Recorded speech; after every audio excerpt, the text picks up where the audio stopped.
Hoxe estamos na UNED de Lugo porque vamos a realizar a actividade do proxecto Ríos cas asociacións de diversidade funcional, Aspanane, Cogami e Down Lugo.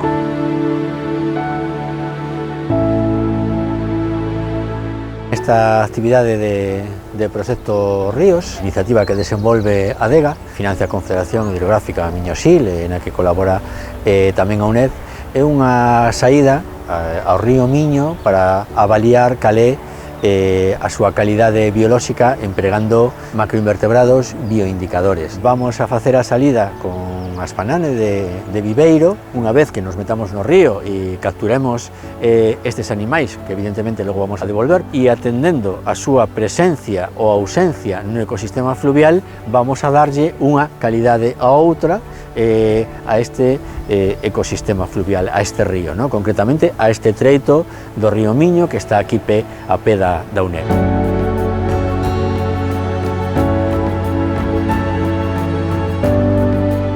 Esta actividade favorece moito ás persoas con diversidade funcional a nivel cognitivo, xa que lles estimula externamente estar en contacto con outras persoas. Este proxecto, igual que todos os da UNED, está dentro do noso compromiso ca Axenda 2030 e os seus Obxectivos de Desarrollo Sostible, con alianzas entre as institucións e a favor da integración.